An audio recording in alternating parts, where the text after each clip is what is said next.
Before we begin, take a moment to get comfortable. Stories like this are best experienced slowly.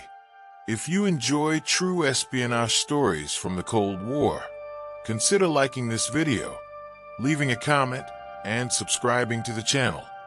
Your support helps us continue uncovering the hidden history that governments try to erase. Moscow, late 1970s. A city built on concrete, caution, and quiet fear. In a system where everyone watched everyone else, secrets didn't hide underground. They hid in routine. On an unremarkable street, not far from the city center, there was a small cafe where nothing seemed important. Tea was poured, bread was served, conversations drifted and disappeared into the air.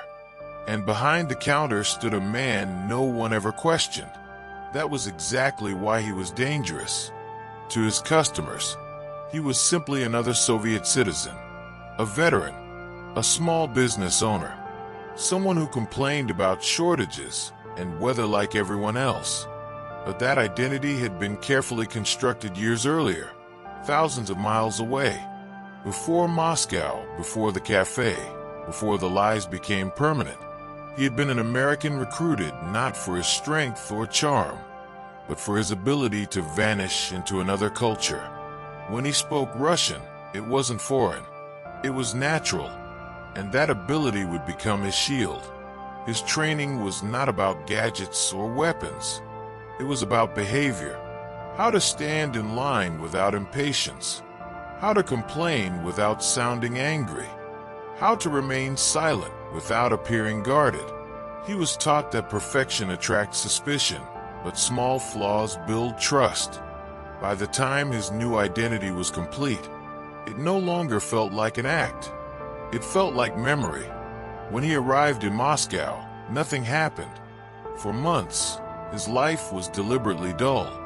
He rented a modest apartment, learned his neighbors' routines, and blended into the city's background noise. This was not waiting. This was proving he belonged.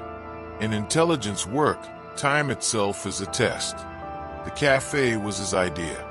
Not a meeting place, not a front for secret exchanges, but a space where people relaxed, where they forgot to perform. It took patience, paperwork, favors, and quiet persistence to open it. When it finally did, it was small and warm, offering simple food and fair prices. In a city of cold institutions, it felt human.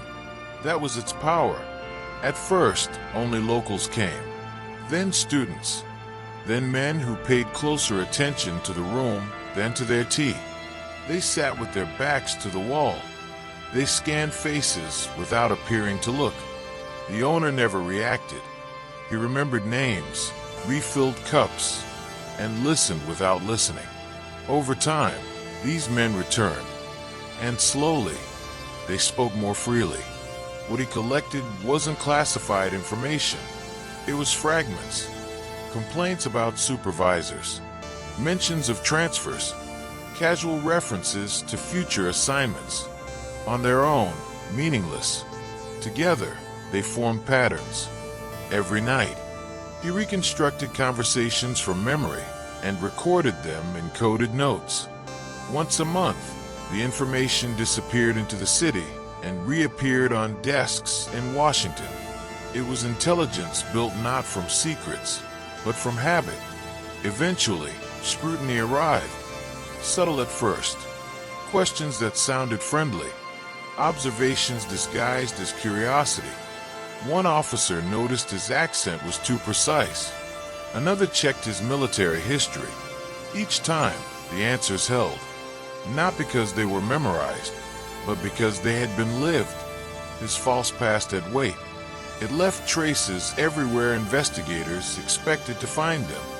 Years passed. The cafe became part of the neighborhood. Birthdays were celebrated there. Promotions discussed. Complaints shared after long days. The owner became trusted, and that trust was the greatest danger, because with it came real relationships, real conversations, and a growing sense that the identity he wore every day was no longer separate from himself. The strange showed in quiet ways. Sleepless nights, moments where he struggled to remember who he had been before. He thought in Russian, dreamed in it, felt loyalty where loyalty was forbidden. He understood then what training never fully explains. Deep cover doesn't just hide you from your enemy. It hides you from yourself. When counterintelligence attention intensified, the tension became constant. Every footstep felt final. Every question felt loaded. He did not run. Running would confirm everything. Instead, he became even more ordinary, more predictable, more boring, and slowly the suspicion faded. In a system built on paranoia, consistency can be more convincing than innocence. The decision to leave came quietly, not from fear, but from exhaustion. After more than a decade, the risk was no longer operational. It was personal. Staying meant losing himself completely. Leaving meant abandoning people who trusted him. Both were betrayals. When the cafe closed, no alarm sounded. Goodbyes were exchanged. Promises were made. Then he was gone. The man who crossed back into the West was not the man who had left years earlier. The operation was deemed a success. Studied, praised, classified, but the cost was never fully measured. Extraction doesn't bring closure. It creates distance. He returned to a country that felt unfamiliar, carrying memories he could never explain. Somewhere in Moscow, the cafe space was eventually repurposed. Life moved on, and the truth disappeared with it.